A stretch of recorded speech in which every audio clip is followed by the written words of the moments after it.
Hi guys, welcome to our channel mister Sisindri. Big boss Telugu season 9లో ఈ వారం double ఎలిమినేషన్లో భాగంగా గౌరవ్ కూడా ఎలిమినేట్ అయ్యాడు అని చెప్పాలి. సో గౌరవ్ డబుల్ ఎలిమినేషన్లో భాగంగా ఆదివారం ఎపిసోడ్లో ఎలిమినేట్ అయ్యి బిగ్ బాస్ హౌస్ నుంచి బిగ్ బాస్ స్టేజ్ మీదకి అయితే ఎంట్రీ ఇచ్చాడు. అక్కడ నాగార్జునతో మాట్లాడుతున్న సమయంలో హోస్ట్ కింగ్ నాగార్జున, గౌరవ్ నువ్వు ఎలిమినేట్ అవుతావని ఊహించావా అంటే, లేదు సార్, నేను ఖచ్చితంగా టాప్ 5లో ఉంటాను అనుకున్నాను, అందుకే కదా నా స్పెషల్ పవర్ కూడా అలాగే పెట్టుకుని ఉన్నాను, కానీ ఇమ్మాన్యుయల్ తీసేసుకున్నాడు అంటూ చెప్తూ, కానీ నేను ఇంత త్వరగా అవుట్ అవుతానని అస్సలు ఊహించలేదు, గేమ్స్ బాగా ఆడుతున్నాను, బాగా ఉంటున్నాను, మరి ఎందుకు ఎలిమినేట్ అయ్యానో నాకు తెలియదు అంటూ గౌరవ్ చెప్పడం జరిగింది. ఇక ఆ తర్వాత మన టీవీలో గౌరవ్ జర్నీని ప్లే చేసి చూపించడం జరిగింది బిగ్ బాస్. దీంతో గౌరవ్ తన ఎమోషనల్ జర్నీని చూసుకుంటూ కొంచెం ఎమోషనల్ అయ్యాడు. ఇక ఆ తర్వాత నాగార్జునతో కలిసి మన టీవీ ద్వారా హౌస్లో ఉన్న కంటెస్టెంట్స్తో మాట్లాడటం జరిగింది గౌరవ్. ఈ సమయంలో నాగార్జున, నువ్వు ఎవరితో మాట్లాడాలి అనుకుంటున్నావో మాట్లాడు గౌరవ్ అంటూ అవకాశం కల్పిస్తే మొదటగా ఇమ్మాన్యుయల్తో అయితే మాట్లాడటం జరిగింది. ఇమ్మాన్యుయల్తో మాట్లాడుతూ, ఇమ్మాన్యుయల్ బ్రో, నువ్వు గేమ్ బాగా ఆడతావు, స్ట్రాటజీస్ బాగా వేస్తావు, కానీ నాకు బిగ్ బాస్ ఇచ్చిన స్పెషల్ పవర్ని నువ్వు ఒక ఆడియో కోసం తీసుకున్నావు చూడు, అది మాత్రం నాకు చాలా సెల్ఫిష్ అనిపించింది. అది నీకు ఆ రోజు చెప్పాను, ఈరోజు చెప్తాను, అది నాకు ఎప్పటికైనా సెల్ఫిష్ అనిపిస్తుంది. అది నాకు బిగ్ బాస్ ఇచ్చిన బిగ్ బ్లెస్సింగ్ కదా. ఆ పవర్ని ఒక ఆడియో కోసం నీవు యూజ్ చేసావు.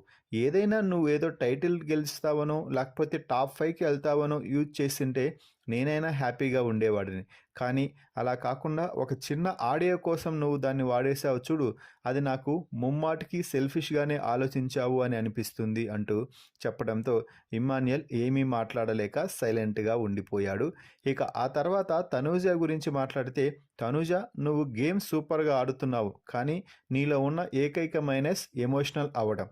ఏదైనా నీకు సపోర్ట్ చేస్తే వారిని బాగా పొగుడుతావు, నీకు సపోర్ట్ చేయని వారిపై కక్ష పెంచుకుంటావు. అలాగే ఒక టాస్క్లో ఓడిపోగానే కన్నీళ్లు పెట్టుకుంటూ బెడ్పై పడుకొని ఏడుస్తూనే ఉంటావు. టాస్క్లో గెలిపోవటంలో సహజం, స్పోర్టివ్నెస్గా తీసుకో అంటూ తనూజాకి మంచి విలువైన సలహాలైతే ఇచ్చాడు. ఇక ఆ తర్వాత డెమాన్ పవన్తో మాట్లాడుతూ, డెమాన్, ఫిజికల్గా గేమ్ బాగా ఆడుతున్న రీతు చుట్టూ కాకుండా ఈ 5 వారాలు నీ ఓన్గా గేమ్ ఆడితే చూడాలి అనుకుంటున్నాను అంటూ చెప్పడంతో, అలాగే గౌరవ్ అంటూ డెమాన్ అయితే చెప్పడం జరిగింది.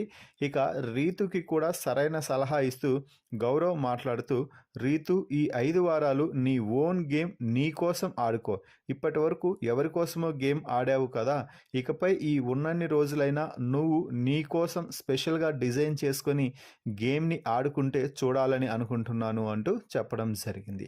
ఇక సంజన గురించి మాట్లాడితే, సంజన అస్సలు బిగ్ బాస్ హౌస్లో అన్నంత కన్నింగ్ పర్సన్ ఇంకొకరు ఉండరు సార్. కేవలం ఇమ్మాన్యుయల్కి మాత్రమే మాట ఇస్తే తప్పకుండా చేస్తారు, మిగిలిన వారిని నట్టేట ముంచేస్తారు, ఎప్పుడు ఏం చేస్తారో ఆమెని నమ్ముకుంటే ఇంక అంతే గోవిందా అంటూ చెప్పడం జరిగింది గౌరవ్. ఇక ఆ తర్వాత భరణి గురించి మాట్లాడితే, భరణి చాలా ఓవర్ కాన్ఫిడెంట్ సార్. ఆయన ముందు నేనేదో పెద్ద తోపు అన్నట్టుగా ఫీల్ అవుతాడు, కానీ టాస్కుల్లో వచ్చేసరికి అంత పర్ఫార్మెన్స్ ఉండదు అంటూ చెప్పడం జరిగింది. ఇక ఆ తర్వాత అందరికీ గుడ్ బై చెప్పేసి, బిగ్ బాస్ హౌస్కి గుడ్ బై చెప్పేసి గౌరవ్ అయితే వెళ్ళిపోవడం జరిగింది. మరి ఈ వీడియోపై మీ అభిప్రాయాన్ని కామెంట్స్ రూపంలో తెలపండి. మరిన్ని బిగ్ బాస్ లైవ్ అప్డేట్స్ కోసం మన ఛానల్ని చూస్తూ ఉండండి. Please subscribe our YouTube channel mister సిసింద్రి.